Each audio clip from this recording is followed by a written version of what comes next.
It's loud. Awesome.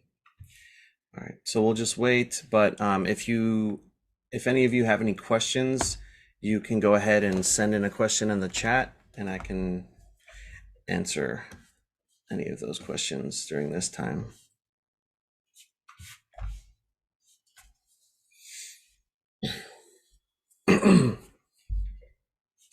Just gonna wait a couple minutes here. Okay. Well, I'll go ahead and introduce myself to those of you who haven't met me before. My name's Rudy. I've been working in the industry for a long time now. Uh, I love to go to New York frequently. New York is very dear to my heart because the drinking culture there is very different from here in LA, where I live. LA, it tends to bring out more fruit forward cocktails, which are very fun, especially in like the whole tiki culture that's going on. Whereas New York is, I would say it's a bit more spirit forward, maybe more shrubs, stuff that has a long shelf life, so it's kind of interesting to see the two worlds and to get to experience both of those worlds. Um, I recommend it. If you're ever thinking of traveling and New York's on the list, I would definitely do that next. Um, Go to all those bars. Double Chicken Please is a really great bar to go to. They're incredible. Other bars like Death and Co. There's one in Washington, and there's also, or sorry, Washington D.C. I believe it's Washington D.C., New York, and L.A. So get yourself into one of those bars. It's a really great bar. Um, yeah. Anyways, we're lucky to be a part of the beverage renaissance here. Um, I also want everyone to be aware that there are requirements for completing your certification. That being watching uh, lessons, three of these lessons, the weekly lessons on Wednesday, and then also submit like a video of 30 seconds, maybe more than a minute if you wish, to Flip. I'll go ahead and I'll just put the link down here for you all. Bam. Okay, so in the chat, I posted a link. On there, just go ahead and upload a video of 30 seconds or more, just kind of explaining what you've already learned or what you're learning through these lessons. That would be greatly appreciated. All right. Have any questions before I just go ahead and continue with the lesson?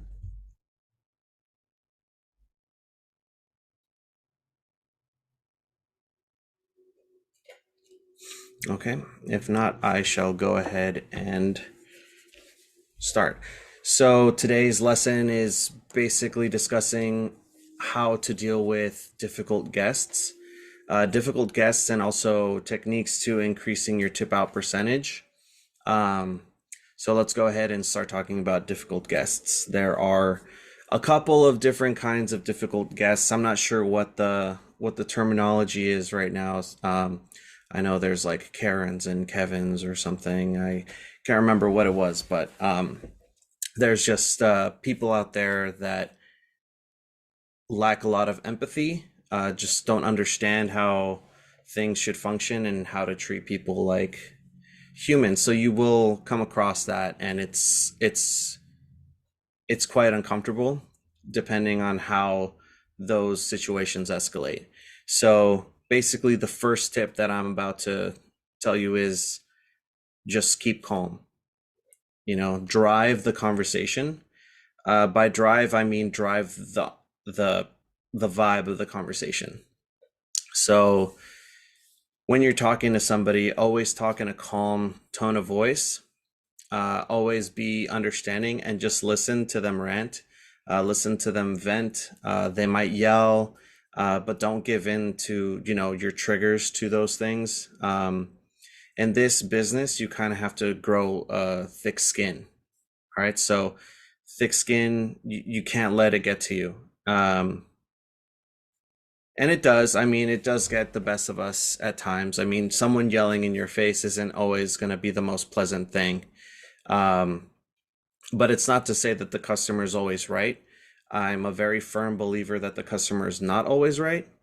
I just, I believe in being able to emotionally keep yourself stable and to try to problem solve as best as you can. Okay. So the biggest thing is just keep calm, talk in a very nice monotone voice.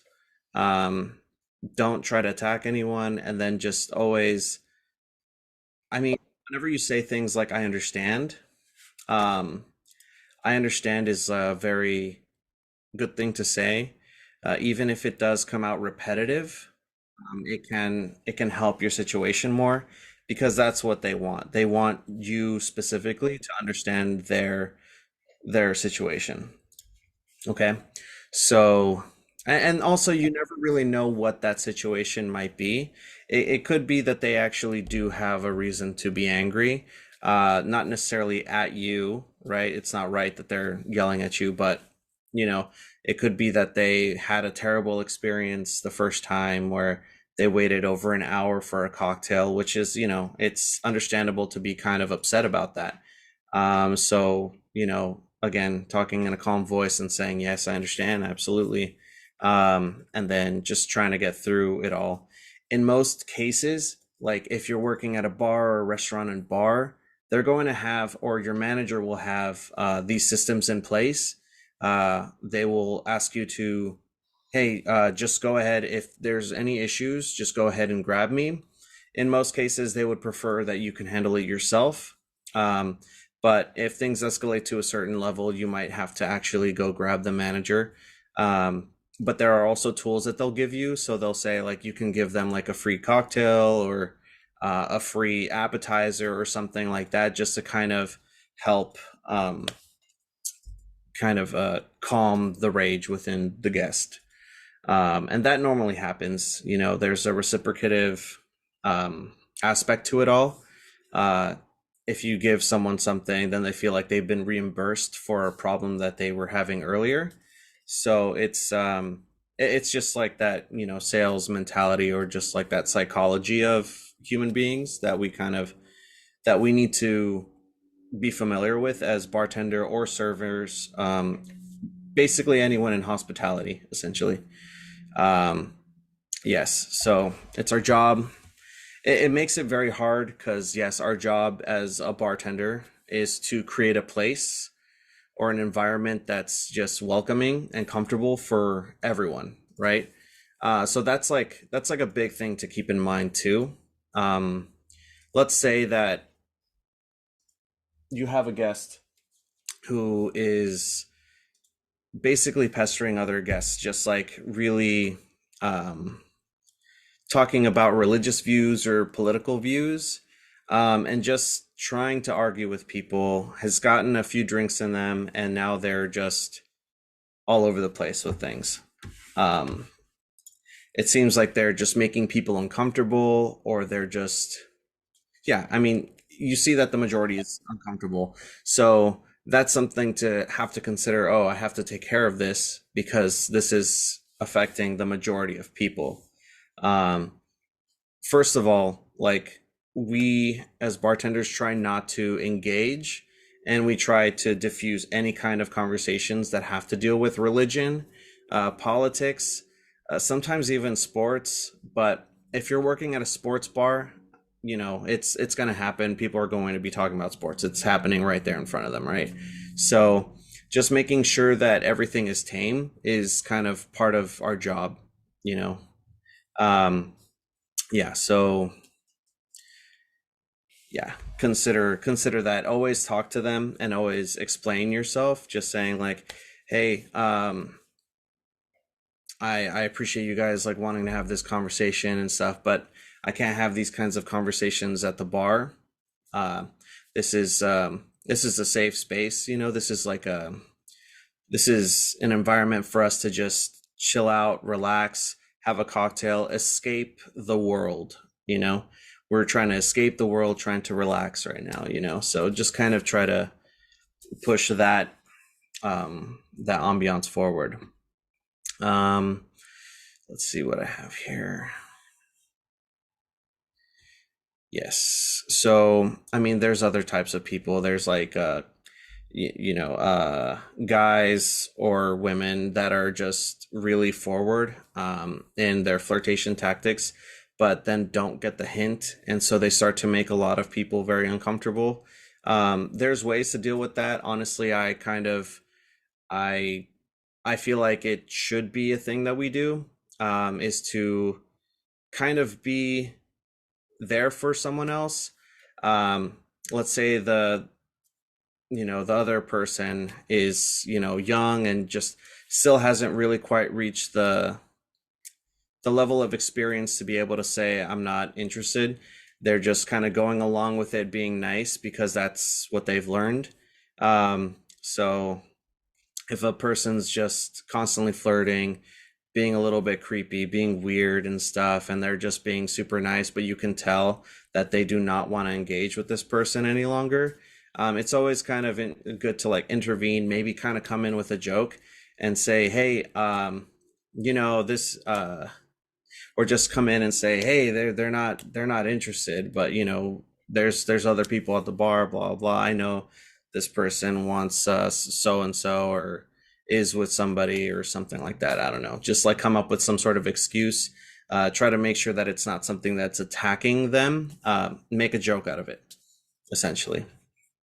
Um, I cannot emphasize this enough. When I was managing at Casa Cordova a while back, they so we had issues with some guests. Like some of my bartenders would have issues with guests because the guests were very demanding, and in some cases they weren't doing exactly what they expected. So they were expecting service when we are very low on staff. So it's um, it's very important to not take things personally, because being in those moments, they can just trigger certain things, right? When you have somebody yelling at your face, some people just want to run away. Some people will freeze and cry, or other people end up like fighting, right? So there's a lot of triggers that happen during stressful situations. So I remember talking to one of my bar staff and letting him know that, obviously you can't react a certain way. You have to practice not letting them being mad, not letting that feel like a personal attack. It's it's very important to remind yourself during these times that it's not a personal attack. Um, because it'll feel like it is, but it's not. It's just them. They're angry at the experience that they're having. But in a lot of cases, it's not always your fault. You know, you're just trying to do your job. You're trying to serve. You're trying to, give the best service that you can, but you can't be expected to do everything at times. So it's always good to, again, take everything that they're saying in, and don't let it affect you. Don't react to what they're saying. At least don't react the way that they would want you to react. By that, I mean, like, don't let it trigger you. So just calm, collect yourself, and just let them know that you understand that their issues. And then, like my system, I would implement just giving them an appetizer. It was a Spanish restaurant, so it was a lot of tapas, which are like a bunch of sides. So it's a variety of food that you eat. So we had plenty of different options as far as our tapas go. So I just decided that that would be a really good way to kind of help calm this person down. And in most cases, it does work. Okay. Yeah. Do I have any questions so far?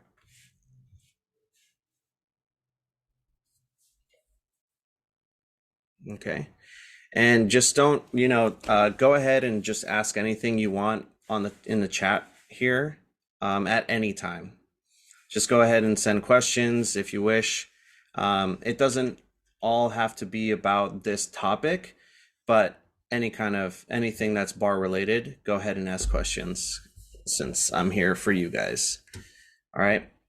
So yeah, that's how I get my employees to essentially attempt to solve the problem themselves. And it's just good practice because this is just something that we're going to run into a lot, or just generally. Okay. There's like so many other factors besides those things. Some people can come in with like, they just broke up with someone, like a significant, like a family member passed away or something. So there's a lot of reasons why people may react a certain way. And so I think that that's why it's also very good for you, mentally, is to, if you do react and then you find out, something was wrong, it kind of gives like a guilt factor. So it's always good to handle it as professionally as possible. So mastering like nonverbal communication is one of those skill sets that you should learn. And by that, it's like your posture, being confident, and then, tilting your head when you're talking to somebody is like a good way to signify to them that you're listening to them. So good posture, tilting your head, kind of nodding, like you're understanding their feedback, right? So just very simple, like that's all you need to know. Even, I know it's kind of strange to say, but in a lot of cases, smiling is a very good way to also calm down the situation. If you're smiling, then it kind of diffuses the matter at hand a little bit, but not in like a weird direct way that seems like, you're trying to fight. Just like smile, it helps you as well during these. So just smiling and just like, yeah, absolutely, yeah. But not being fake about it. That's the other thing. So that's a very hard thing. I've I mean, I'll be honest, I've never mastered that, but I've seen people that can do that, and it's remarkable. It's amazing to see how it works out. But in my case, I always have concerned eyebrows. Um, I use my eyebrows for a lot of facial interactions. So if I'm talking to somebody and I just have like concerned eyebrows, it tends to work for myself. So I mean, just use what you have, you yourself, and you can practice, and you know all that. So just master that nonverbal communication. Eye contact is very strong. Eye contact during these times are very good too. That way they know that you're listening and they know that you're engaged. So it's like, we got to be the uncertified therapists for most of our guests, which is, that's another thing. In this job, you're basically gonna be a therapist. You'll hear a lot of stories from a lot of people, and it's not only entertaining. I feel like it's pretty educational too. That's why bartending is incredible. Yes. So again, just to recap all of that, the foundation of this whole thing is just to stay calm, keep a calm demeanor, and to not give in to any of those triggers. That's the biggest take from this whole lesson, is that. So you need to practice those things. I don't know. I'm sure everyone's gotten in a fight before, like a verbal fight with somebody. Just practice these things. If it does end up happening again, just practice those things, because those situations are very rare and it's not something that you're trying to look for. So just practice the nonverbal communication, the staying calm, the talking calm, the eye contact, the nodding, the tilted head, the posture. Just try all these things and see how that works out for you.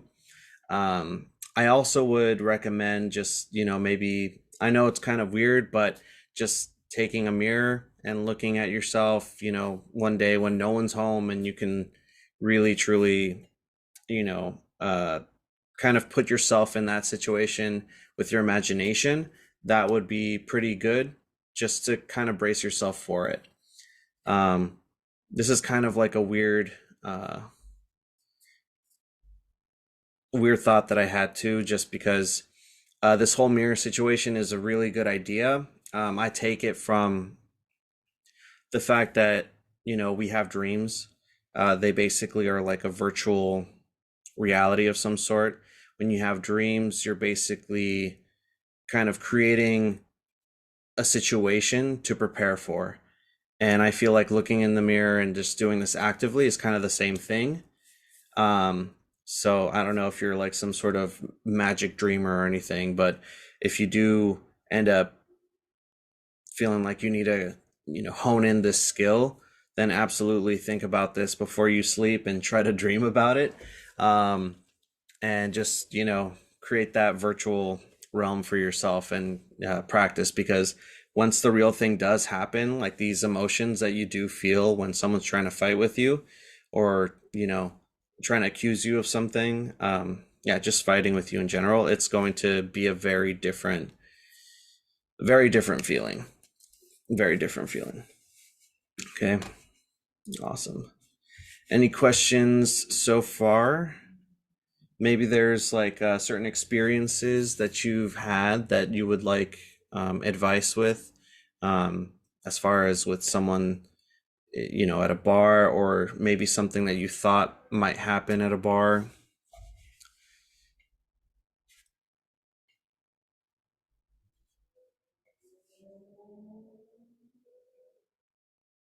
Okay, cool. No worries there. There are some uh, there are some like safety cocktails. It's like safety cocktails. I can't remember what they're called, but um, they're basically fake cocktails that are for anyone that's in danger that can't really say that they are in danger.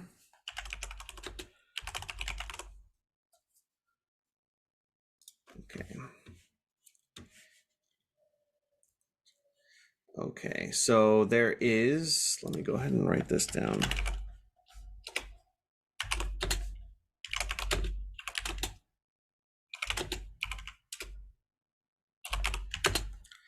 Angel Shot on the Rocks. Okay. So if you ever hear this is basically please call a taxi or Uber or Lyft for me. So let's say that they are talking to somebody, but um,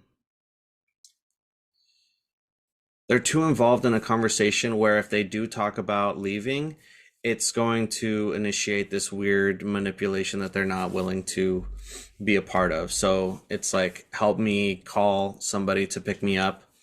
Um, an angel shot with a twist or with lime. Let me go ahead and write that down.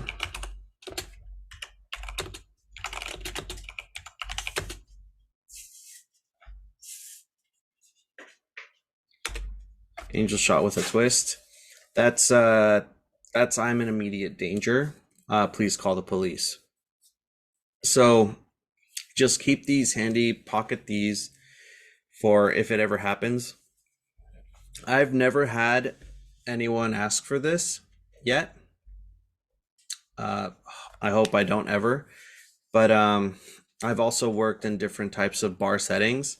So these, you can very much expect to see these maybe in like a club setting, where all hell breaks loose.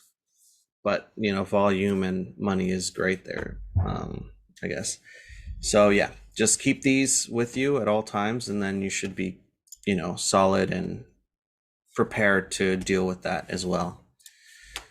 Okay. Okay. All right. One second here. Okay. Actually, let's go ahead and take a quick 10-minute break, and we'll come back at 6:35.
Awesome.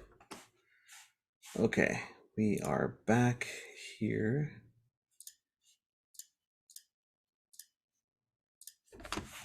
All right, cool. All right, so the next portion of this lesson is to talk about, we're going to be talking about how to increase tip or techniques to increasing your tip percentage. Okay, so you can kind of dissect the strategies into three different compartments. Um, Emotional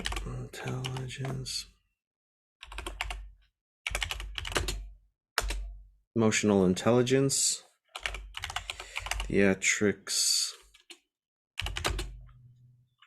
and flair. Theatrics and flair, and then great drinks, great service. Okay, so these are three of the different categories of which that you can absolutely get better tip out. We'll talk about the first one, emotional intelligence, and what that is. Okay, so it is basically just the ability to recognize and interpret emotions.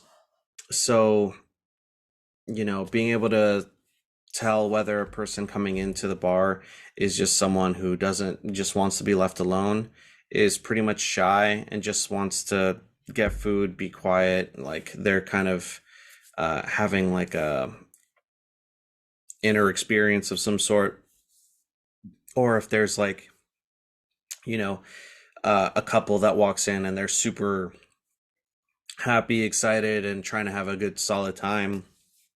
So if someone who's shy, doesn't really want to talk with someone, wants to be kind of short with another person, it's by having this emotional intelligence, your skill set is to mirror, essentially, like mirror or just match the energy that they are giving off, right? So if they want to be short but they're not being disrespectful, they just, everything has to be as is.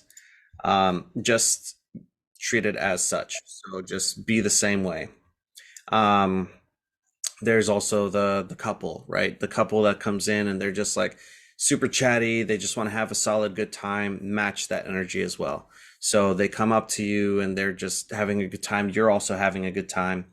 um you're being all jokey with them, they are doing the same thing, so it's like it's that kind of thing, just match the other person's energy.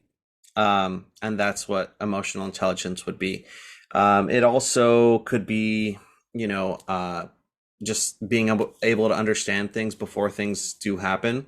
Like there's like this rejection thing, I believe. What is it called? I can't remember. It's like rejection theory of some sort.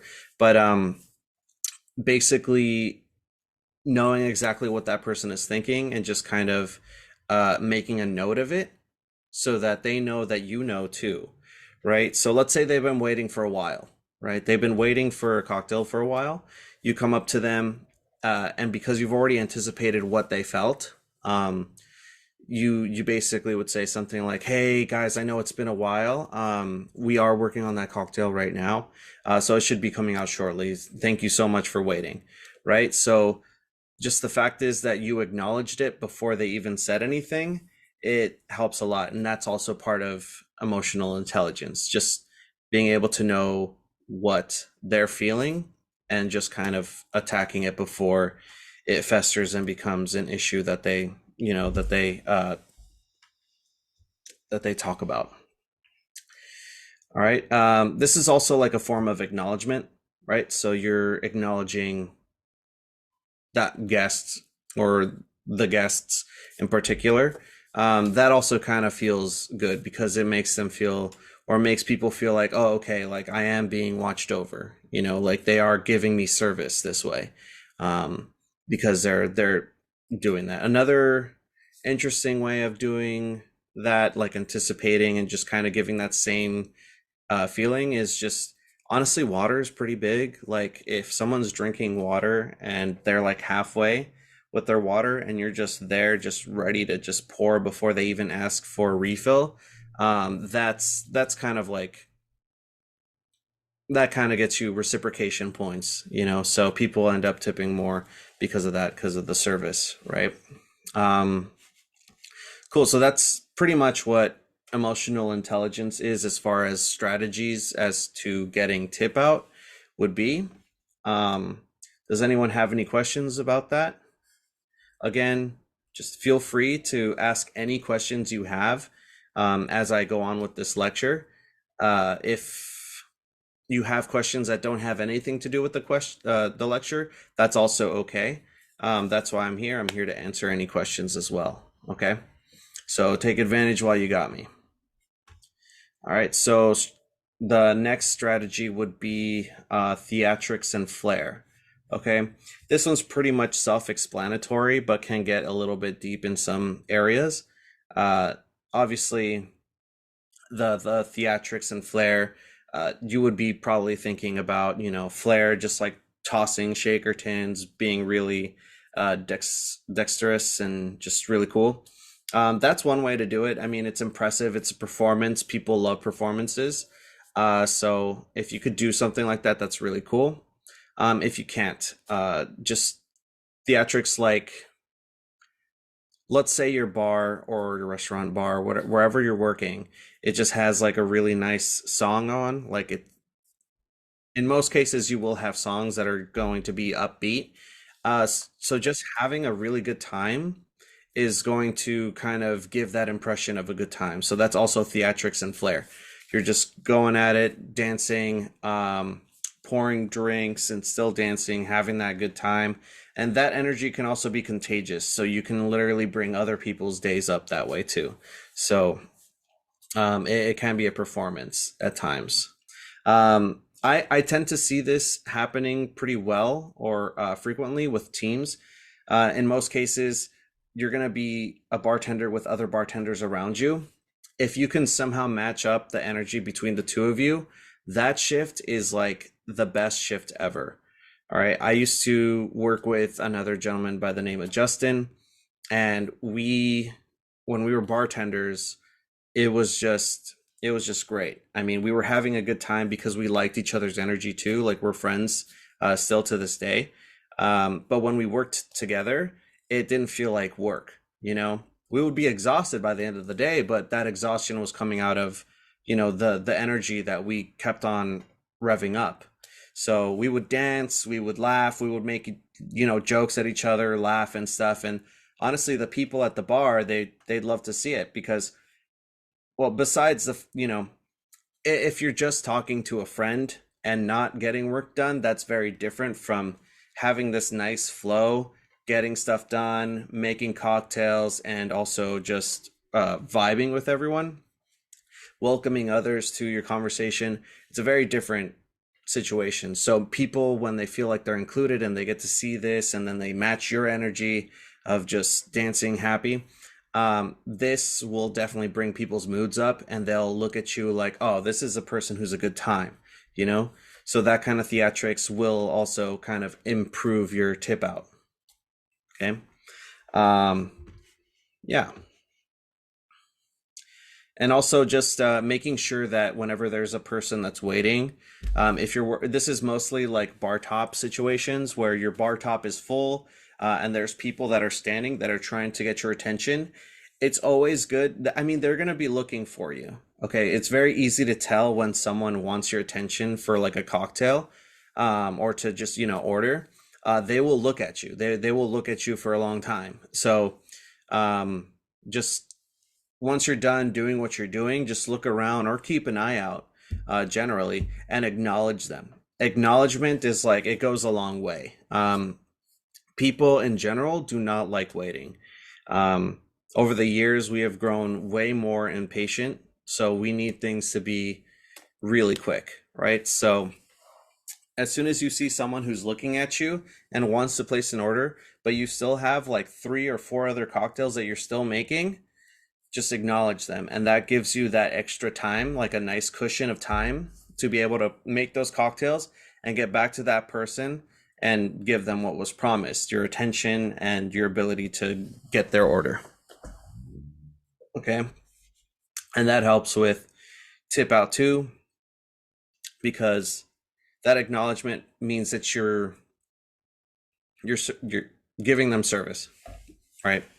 And that's pretty helpful. Okay, awesome. And then we have number 3 here, great drinks and great service. Okay, so great drinks. This is like just making drinks as consistent as possible. Having your own recipes and like sticking to them with the same methods are going to help with those consistency issues. Um, Having a couple of those in your back pocket is a really great idea.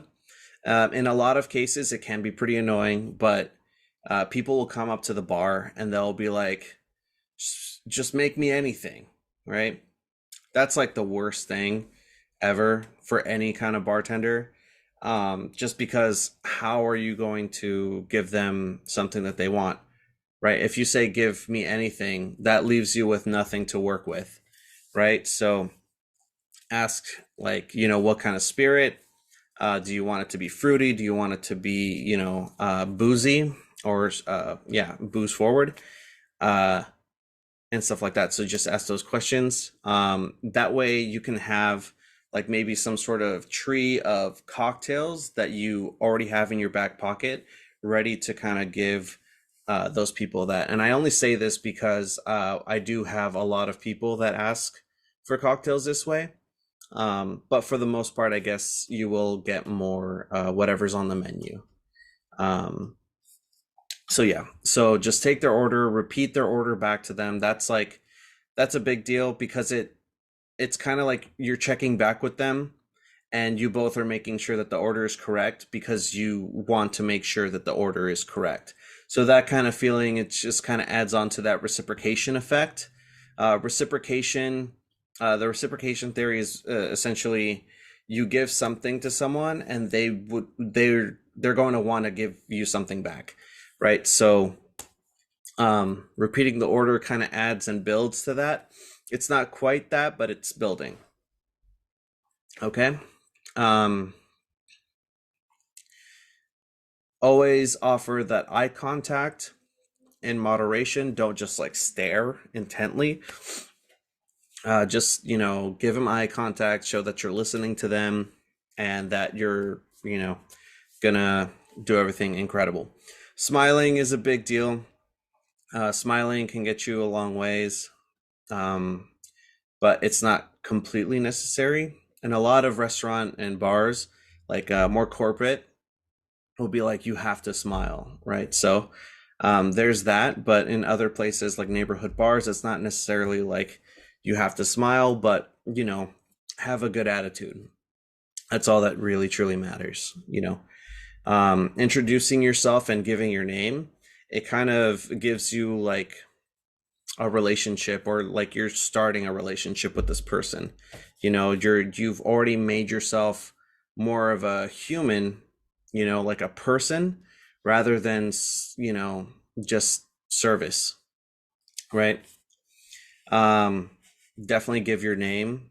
And then if your guest gives you their name, or if you ask for their name, that's also a huge plus. I'd say that, I mean, there's some weird apps out there where it like trains you to remember names and stuff like that. So, I mean, do what you can, but just practice all the time. Just keep practicing. Just intently remember people's names and put them with the right, correct faces, I guess you could say. All right. Um, when Just be incredibly hospitable. That's also part of great service. By that, I mean just like making sure that everyone's comfortable, making sure to bring waters right away. Again, the anticipation thing comes into this, where you anticipate this person is going to want to ask for water, or this person is running low on water. I might as well go ahead and fill it up when I come so that I can So when I come back, I can fill up their water and, ask them how the drinks are or how the food is, so providing that service. Giving value, like giving extra value to everything that you're doing is also very good. In this case, like great drinks, when you know how to make your cocktail, giving a story like, oh, this cocktail comes from so and so, this is what happened, blah, blah, blah. That's why this is a significant cocktail. Please enjoy. I used this cognac instead of that one because this one has like, uh, so and so aroma. Please enjoy, that kind of thing. That's also going to build on top of that reciprocation. Um, so yeah, you give significance to things with stories, as well as your knowledge of spirit, being able to give like substitutions or offering substitutions. Like, for instance, I had someone ask for a Moscow Mule with Tito's. Personally, I'm not really a fan of Tito's, just because it's a lot of additives, and also the taste and flavor of Tito's is pretty prominent in a cocktail. So I always like to suggest doing like maybe a Kettle One, just because it's a good vodka and there's not a lot of impurities in that one specifically. And or I could be like, if you're ordering this Moscow Mule, I have this really great riff that I use with Kettle One, cucumber mint infusion. It's super awesome. And that alone, I know it's like, to most people, it's like an upsell, but once they have a drink that's really good, they're going to be like, okay, this is freaking awesome. Like this guy knows what he's doing, right? So information is also another form of reciprocation. Okay. Look professional. I hate to say it, but when you look good, when you look clean, you look well groomed,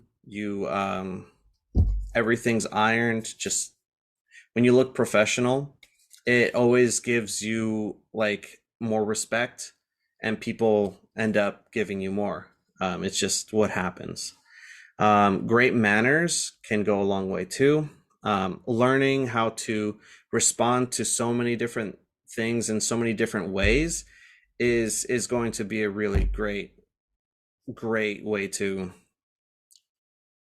gain respect, and also they will tip you out a lot more. It's just what happens.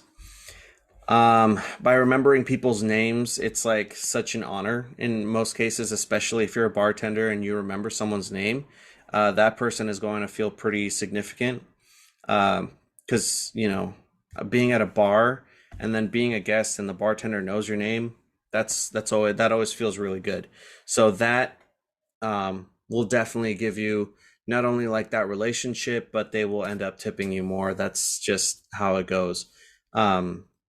In a lot of cases, whenever you give receipts, in some cases you will give like, a check presenter with their check. Whenever you write a handwritten thank you, that also helps a lot. If you have like a fun relationship where you had like maybe some sort of inside joke, maybe making a mention of that kind of also helps too. So it's interesting to see like all this effort that you put into serving a person will increase your tip out to like from 10% to 30%. Okay, awesome.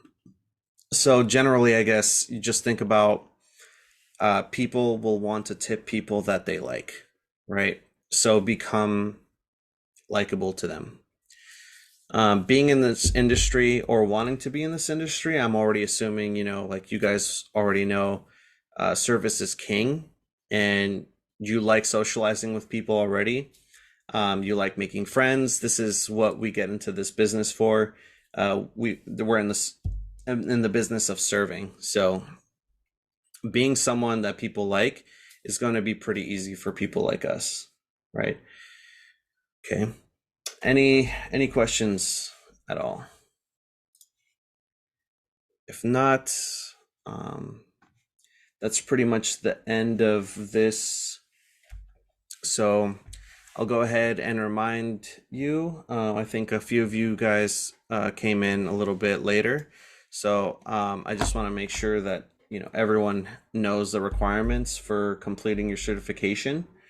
Your certification, you'll need to watch 3 of these Wednesday lessons, and then turn in a video of yourself, just pretty much explaining something that you learned. It could be like 30 seconds.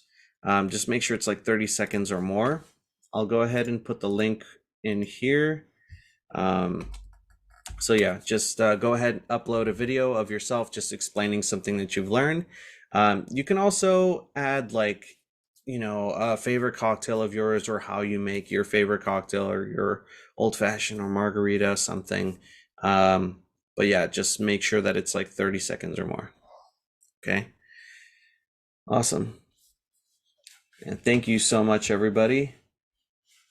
And I hope you have a solid day. I'll stick around for a while, and if you guys have any questions, you can go ahead and send them in.